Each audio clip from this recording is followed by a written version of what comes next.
Se rieron. Mis propios padres. Mamá cubriéndose la boca como si fuera una broma interna. Papá negando con la cabeza con falsa lástima. ¿$10? Lo susurró lo bastante alto para que toda la sala lo escuchara. Me quedé ahí, inmóvil. En una habitación llena de sonrisas burlonas, con el rostro ardiendo y las palmas temblando. El abogado acababa de leer mi nombre. Eso fue todo. Para Dana Harper, $10. Sin explicación, sin disculpas, solo $10. Ni siquiera me sorprendió el silencio que siguió, solo las risitas crueles de una familia que siempre me había hecho sentir como una ocurrencia tardía, pero entonces el señor Whitaker, el abogado, carraspeó. En realidad, dijo, ajustándose. Las gafas. Hay una carta privada dirigida únicamente a Dana. La sala quedó en un silencio absoluto, y por primera vez en mi vida, vi miedo en los ojos de mis padres. No tenían idea de lo que venía. Ni yo tampoco. Nací en una familia donde el éxito se planificaba antes de que pudieras caminar. Los Harper no solo eran ricos, éramos un legado. Mi abuelo construyó un imperio manufacturero desde cero, y mis padres lo heredaron como si fueran realeza. Todo, hasta el color del papel de regalo de Navidad, tenía reglas. Desde pequeña, estaba claro que yo no encajaba, mientras mi hermano mayor, Lucas, tenía el porte de un futuro director ejecutivo en la secundaria, yo era la niña escondida. En la esquina de las fiestas familiares con un cuaderno de dibujos. Mi madre llamaba a mis pinturas distracciones bonitas. Mi padre ni siquiera las miraba. A los 13, ahorré durante meses para comprar una cámara de segunda mano. Pasaba los fines de semana fotografiando cercas oxidadas y chicos en patineta, cualquier cosa que no fuera pulida y falsa. Cuando le mostré a mi madre una foto en blanco y negro de la que me sentía orgullosa, parpadeó y dijo, «¿Te ves cansada?» Tal vez menos tiempo afuera, en la preparatoria, la distancia ya era permanente. Lucas era preparado para ser el heredero. Yo, tolerada. Recuerdo haber escuchado a mis padres una vez después de una reunión de la junta. Tiene que despertar, dijo mi padre. Los sueños no pagan un legado. Aún es joven, respondió mi madre, sin convicción. Al final SELinera.no. Lo hice. En cambio, solicité ingreso a una escuela de arte en secreto. Cuando llegó la carta de aceptación, se lo conté durante la cena. ¿Quieres estudiar fotos? Mi padre parpadeó como si la palabra en sí fuera inferior. Eso no es una profesión, Dana. Eso es un pasatiempo. Esa noche mi madre dijo la frase que me acompañaría más tiempo del que quisiera admitir. Estás desperdiciando tu herencia. Me mudé 2 meses después, sobreviviendo con becas, trabajos ocasionales y sesiones fotográficas para bandas locales. Aprendí a editar en una laptop destartalada con píxeles muertos. Trabajé de noche como barista. No buscaba fama. Solo necesitaba crear algo que fuera mío. La única persona que nunca me juzgó por eso fue mi abuelo, Walter Harper. No hablaba mucho, pero cuando lo veía, siempre preguntaba, ¿sigues tomando fotos? Y sonreía, apenas un destello, pero auténtico. Pensé que tal vez, solo tal vez, él veía algo en mí. Cuando murió, no esperaba nada. Nunca había sido abierto en mostrarme preferencia. Era traditional, reservado. Pero sí esperaba respeto. Una foto, tal vez, un libro, una carta, algo que mostrara que no había sido invisible. Así que, cuando el abogado leyó mi nombre, a Dana Harper le dejó la suma de $10, y la sala estalló en carcajadas, sentí que mis costillas se hundían hacia adentro, pero quizá no era un desprecio. Tal vez era una llave. La última vez que vi a mi abuelo con vida fue 3 semanas antes de que muriera. No era una visita planeada. Acababa de terminar una sesión fotográfica en el centro y me encontré frente a su casa de piedra rojiza. Hacía más de un año que no lo veía. Nuestra familia no era de visitas casuales, pero algo me llevó ahí. Tal vez intuición, tal vez desesperación. Toqué el timbre sin esperar respuesta. Para mi sorpresa, abrió él mismo. Más delgado de lo que recordaba, más lento, pero con los ojos aún afilados. Vaya, dijo con una ligera sonrisa, un Harper que de verdad toca la puerta. Me invitó a pasar sin preguntar por qué había ido. Su casa olía a cedro y a libros viejos. Todo estaba en su lugar como siempre, el tipo de espacio donde el tiempo parecía esperar educadamente junto a la puerta. Nos sentamos en su estudio, rodeados de sillones de cuero y retratos al óleo polvorientos. De ancestros que nunca conocí. No hablamos de la familia. En cambio, me preguntó por mi fotografía. ¿En qué trabajas ahora? Dijo, sirviéndote de una tetera plateada como siempre hacía. Vacilé. Una serie llamada Hogares Invisibles. Estoy fotografiando edificios abandonados, sobre todo en barrios que están siendo demolidos. Me miró un largo momento. ¿Qué intentas decir con ellas? Que la gente importa, dije. Incluso si el mundo la olvida, asintió apenas. Eso es trabajo peligroso. ¿Por qué? Porque estás diciendo la verdad, y la verdad siempre cuesta más de lo que la gente piensa. Permanecimos un rato en silencio. Sin charla trivial, sin mirar el reloj. Fue el momento más presente que había sentido con alguien de mi familia, cuando me levanté para irme, me siguió hasta la puerta y abrió el cajón junto al vestíbulo. Sacó una pequeña cámara de rollo, más vieja que yo, con las esquinas golpeadas y una correa de cuero desgastada. Era mía, dijo, poniéndola en mis manos. Antes de construir una empresa, la llevaba a todas partes. Me quedé atónita. No sabía que tomabas fotos, no respondió de inmediato, solo miró por la ventana. Dejé de hacerlo, dijo, porque algunos sueños no sobreviven al peso de una herencia. Entonces me miró. De verdad me miró. No dejes que te quitan. Hello Joe, Dana. Es tu don y tu rebelión. Eso fue lo último que me dijo. Me quedé afuera después, con la cámara en la mano, preguntándome a quién se refería con ellos. Pensé que me advertía sobre el negocio. No me di cuenta hasta mucho después de que me estaba advirtiendo sobre la familia. La lectura del testamento fue en una oficina legal en Midtown, paredes de vidrio impecable, pisos de mármol, el tipo de lugar donde la riqueza habla y susurra. Fui con mi mejor vestido negro, el que uso para funerales y aperturas de galerías. Incluso me alisé el cabello para evitar otro comentario de mi madre sobre mi aspecto poco pulido. Al entrar en la sala de conferencias, el aire se volvió espeso. Mis padres ya estaban sentados cerca de la cabecera, perfectamente erguidos, como si fuera una reunión de directorio. Mi hermano Lucas me saludó con un gesto breve y vacío. Mi madre ni siquiera giró la cabeza. Mi padre alzó una ceja como si hubiera olvidado que yo estaba en el testamento. La sala se llenó rápido, primos, cuñados, tías y tíos que no veía hacía años. Todos con el mismo brillo ansioso en la mirada. El aroma a colonia, cuero y competencia silenciosa flotaba en el ambiente. El señor Whitaker, abogado de la familia, entró exactamente a las 10 de la mañana con un expediente grueso y un rostro sereno, tallado en granito. Gracias a todos por venir, dijo, tomando asiento. Estamos aquí para honrar el último testamento de Walter H. Harper. Comenzó con lo esperado. Una casa de vacaciones en Vermont para la tía Lydia, acciones para varios primos, una colección de armas antiguas para Lucas, naturalmente. A mi madre, un collar heredado de mi abuela. A mi padre, una cartera de propiedades y una carta escrita a mano que no podía leer desde donde estaba. Esperé en silencio, entrelazando las manos bajo la mesa para ocultar su temblor. Entonces, los ojos de Whitaker se fijaron en mí. «Hey Dana. Harper», dijo, haciendo una pausa. Walter deja la suma de $10. La sala quedó en pausa apenas el tiempo suficiente para que las palabras se asentaran como polvo, y luego estalló. Mi padre soltó un resoplido, negando con la cabeza. «Supongo que eso es lo que la rebeldía toda», murmuró. Mi madre, de hecho, se rió. Un primo se inclinó y susurró, «Debe haber sido una foto impresionante». Sentí el calor subir por mi cuello. Me negué a llorar. No aquí, no frente a ellos. Tragué saliva y asentí una vez. Entendido, dije en voz baja, no era el dinero lo que dolía. Era el mensaje. Siempre había sabido que era diferente. Una extraña en mi propia sangre. Pero escuchar mi nombre como una nota al pie, oír a mis propios padres reír como si yo fuera un chiste, eso era algo completamente distinto. Quise levantarme y marcharme. Casi lo hice, pero entonces el señor Whitaker carraspeó. «Hay una cosa más», dijo Y. De pronto, la sala volvió a quedar en silencio. El señor Whitaker me miró directamente, luego volvió a bajar la vista a su carpeta. «Hay un anexo privado», dijo con cuidado. «Destinado únicamente a Dana». Esa frase cayó como una piedra en medio de la sala. Mi padre frunció el ceño. «¿Qué quiere decir con privado?». Mi madre se movió en su silla. «Ella ya recibió lo que le correspondía», dijo con frialdad, aún saboreando la satisfacción del anuncio de los $10. Whitaker no se inmutó. «El señor Harper dejó un sobre cerrado bajo mi custodia. Contiene instrucciones y debe leerse en privado. Dana, ¿le importaría pasar a la oficina contigua?». La sala se agitó al instante.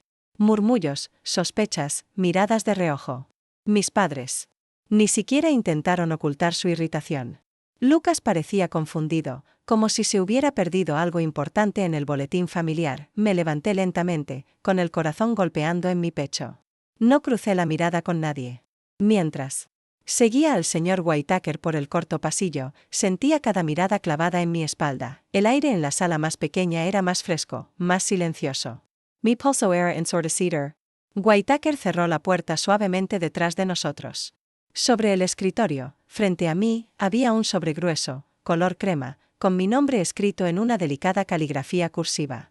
Reconocí la letra al instante. De su abuelo. Para usted, dijo el señor Whitaker en voz baja. Lo tomé con ambas manos.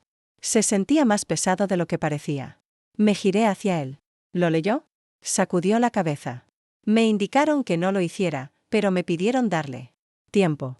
Tómese el que necesite, asentí, con la garganta seca. Se marchó sin decir una palabra más. Me senté despacio y pasé los dedos por el sello de cera. Estaba grabado con un pequeño símbolo, una diminuta cámara. Solté un suspiro que no sabía que retenía y lo abrí. Había varias páginas, todas escritas a mano. Las primeras palabras me hicieron contener el aliento. Mi queridísima Dana. El primer párrafo era sencillo.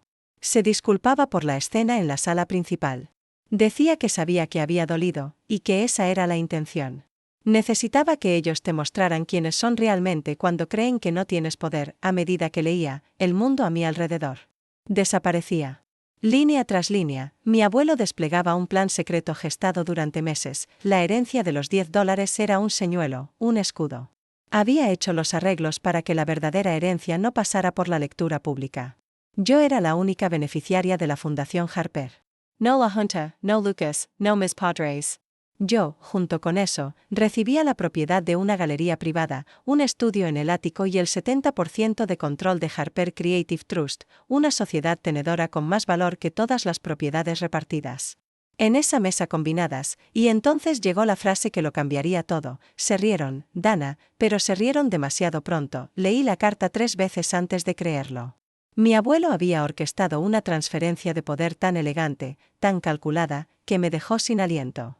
Según los documentos adjuntos, ahora yo controlaba la participación mayoritaria en Harper Creative Trust, el brazo inversor y filantrópico de la fortuna familiar, que había acumulado discretamente activos lejos del radar. Mientras el resto de la familia se disputaba casas de vacaciones y relojes antiguos, yo tenía las llaves del verdadero corazón del imperio. No solo activos financieros, visión, legado y una elección. La carta del abuelo lo dejaba claro. Esta herencia venía con condiciones, no con cadenas. No se esperaba que me convirtiera en directora ejecutiva ni que me sentara en salas de juntas. No tenía que vender mi alma para preservar un nombre, pero me pedía que me mantuviera fiel a lo único que él creía que me diferenciaba del resto de la familia. Mi mirada. Ves el mundo, Dana. Eso es más raro que cualquier activo que haya tenido. Jamás. El fideicomiso es tuyo para moldearlo, pero solo si prometes no convertirte en ellos. Reí entre lágrimas. En un cajón cerrado con llave, en la galería que había comprado en secreto, había una colección de fotografías, mías. Cada pieza que pensé que se había vendido de forma anónima. Cada copia temprana que había dejado ir por unas monedas. Él las había comprado bajo seudónimos, catalogado, preservado, como si fueran incalculables. Me había estado observando todo el tiempo, sin juzgar, sin interferir, solo siendo testigo. Resultó que nunca quiso dejar la compañía en manos de alguien que hubiera memorizado las reglas. Quiso dejársela a alguien que pudiera reinventarlas. Dejé la carta sobre la mesa y miré la oficina silenciosa. Las paredes estaban llenas de libros que nunca había notado antes. Negocios, filosofía, fotografía, ética. Él había construido ese espacio no para un hombre de negocios, sino para alguien como yo. Dentro del sobre había también una pequeña caja negra. La abrí despacio. En su interior había una llave de latón en un fino cordón de cuero. The Bio. Una nota manuscrita decía: Beacon Street, último piso, tu nuevo estudio, tu verdadera herencia. Me quedé mirando la llave, abrumada. Había llegado esperando nada. Quizá un reloj, una fotografía, unas cuantas palabras amables si tenía suerte. En cambio, me habían dado un futuro entero, pero lo más increíble era que nadie fuera de esa habitación lo sabía aún. En la sala de conferencias, al final del pasillo, mis padres seguían riendo, juzgando, convencidos de que habían presenciado cómo recibía lo que merecía. No tenían idea Y por ahora, decidí que no se lo diría. Aún no. Que siguieran riendo un poco más, regresé a la sala con la carta doblada cuidadosamente en mi bolso. Mi expresión, impenetrable, seguían hablando. Apuesto a que enmarcará ese cheque de $10, soltó mi padre con sorna. Podría ser lo más valioso que toque jamás, risas de personas que compartían mi sangre. Lucas fue el primero en verme. ¿Todo bien?, preguntó, sin preocupación, solo curiosidad. Asentí. Solo necesitaba un momento, respondí con calma, volví a sentarme en el extremo de la mesa y los observé.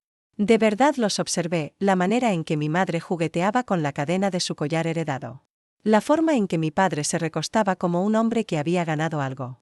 Lucas, deslizando el dedo por su teléfono bajo la mesa, aburrido ahora que la emoción había pasado, pensé en la frase de mi abuelo: necesitabas verlos tal como son cuando creen que no tienes nada. Tenía razón. Esa era la prueba, y ahora debía decidir cómo superarla. Durante los días siguientes, mantuve mi silencio. No respondí a los mensajes pasivo-agresivos de mis padres. No contesté cuando Lucas me envió la captura de un artículo en línea sobre riqueza generacional. Con un guiño, en cambio, me reuní con el señor Whitaker y comencé el proceso silencioso de transferir el control del Harper Creative Trust. Visit el ático de Beacon Street. Era real, luminoso, espacioso, minimalista. Un estudio, una galería, un hogar. Mío. Pasé horas revisando el archivo que me había dejado mi abuelo. Mis fotografías, cuidadosamente conservadas en marcos negros mate, cada una con una etiqueta escrita a mano indicando fecha y lugar. Algunas piezas ni siquiera las recordaba, pero él sí había nombrado el lugar Harper Light Studio. Era como entrar en una línea de tiempo paralela en la que él había seguido su sueño de la fotografía en lugar de construir un imperio. Y, de alguna manera, ahora yo caminaba sobre el puente entre ambos mundos, pero no podía dejar de pensar en lo que venía después. ¿Qué haría con este poder? ¿Qué harían ellos cuando lo descubrieran? Una parte de mí quería venganza, soltar la verdad en mitad de su pulcra mesa de comedor y ver cómo se les borraba el color del rostro, pero otra parte, creo que la mejor, quería algo más duradero. No solo demostrarles que estaban equivocados, sino demostrar que yo tenía razón.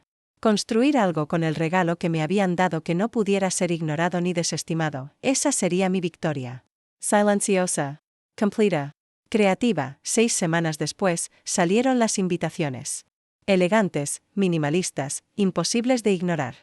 Harper Light Studio presenta La herencia de la visión, un evento inaugural de galería para celebrar perspectivas inéditas. No era solo una apertura.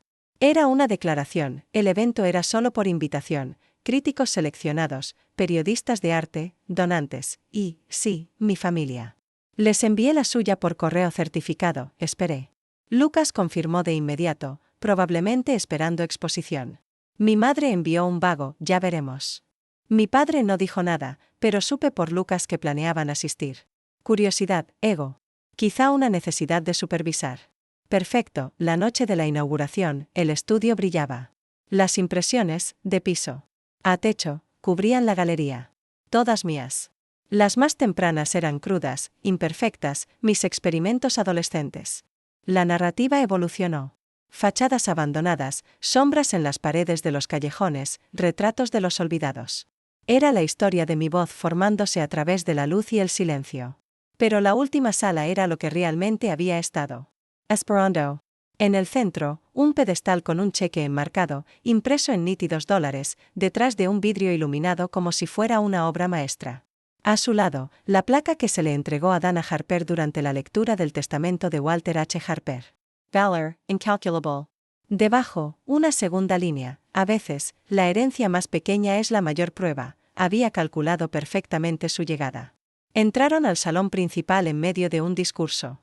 Un crítico de arte local hablaba sobre cómo la colección reflejaba un legado artístico de resistencia silenciosa. Las cámaras disparaban. La gente asentía. Podía sentir su confusión. Antes de que pronunciaran una sola palabra, Lucas se acercó primero. ¿Todo esto es tuyo?, preguntó, mirando de reojo una pared llena de retratos en blanco y negro. Sí. Frunció el ceño. ¿Desde cuándo manejas este lugar? Sonreí. Desde siempre. Mi madre dio un paso al frente. Llevaba perlas y esa expresión rígida que usaba en las galas benéficas. Dana, dijo, intentando sonar cordial. Esto es bastante ambicioso. ¿Alguien patrocinó esto? Mi voz se mantuvo serena. Sin patrocinadores, solo un creyente, mi padre se unió a ella, observando todo con los ojos entrecerrados. ¿De dónde sacaste el dinero para todo esto?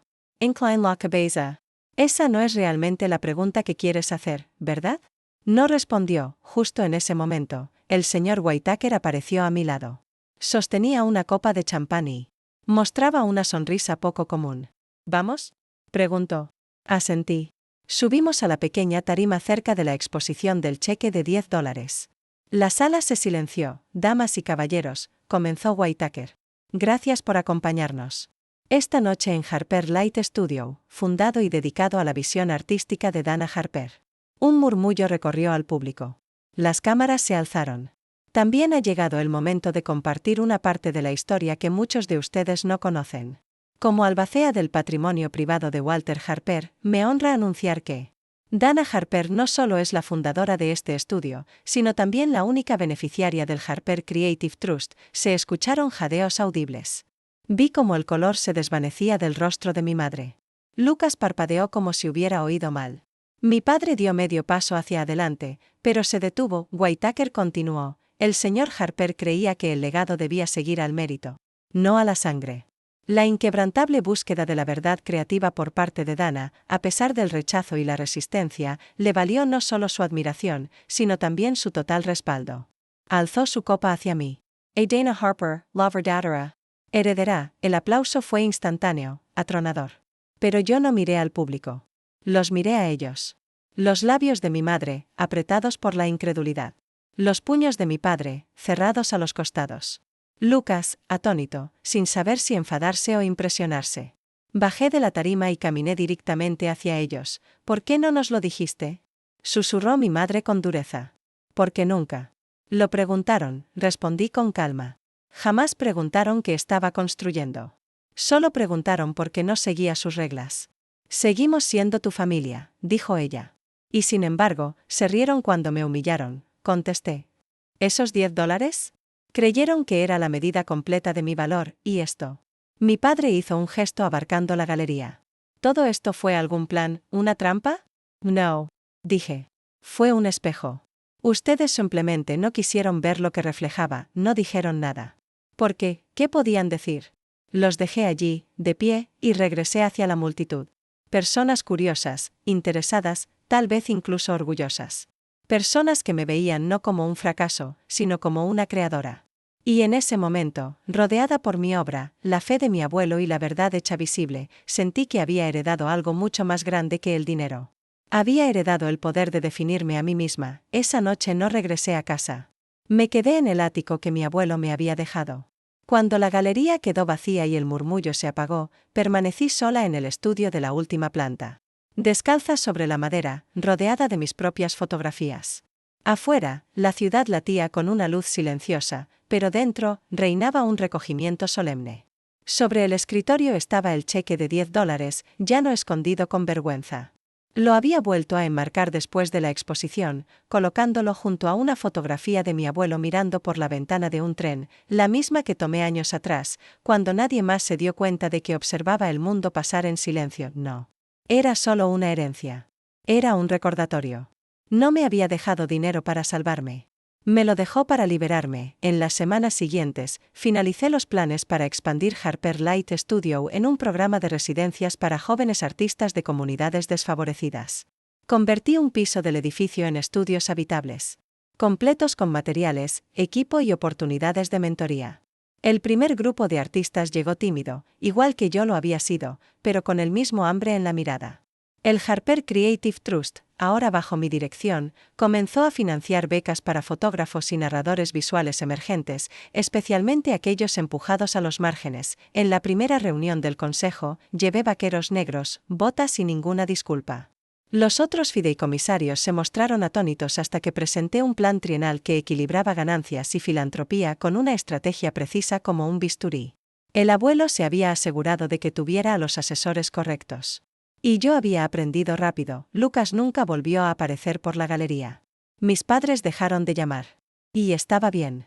No por amargura, sino por claridad. Algunas relaciones son raíces, otras son lastres. Unos meses después, una joven artista de nuestra residencia llamó a la puerta de mi oficina. Llevaba una cámara desgastada en la mano, los ojos brillantes pero inseguros. ¿Alguna vez teme?, preguntó. Que la gente solo vea su dinero, no su trabajo. Sonreí con suavidad. Todo el tiempo, pero solo importa si yo lo creo. Si lideras con tu visión, lo demás viene solo. Ella asintió despacio, como si lo guardara para un futuro. Momento de duda. Yo también lo hice. En el primer aniversario de la muerte de mi abuelo, el señor Whitaker me entregó una última carta. Apenas unas líneas: la riqueza no es lo que posees, sino lo que eliges construir. Siempre fuiste el legado en el que creí, Dana. Solo necesitabas creerlo tú también. Esa noche encendí una vela en la galería y dejé las puertas abiertas. Entraron algunos desconocidos, estudiantes, turistas. Se detuvieron frente al cheque de $10, susurrando, preguntándose. No conocían toda la historia. No la necesitaban, porque mi legado no requería explicación. Solo necesitaba ser vivido.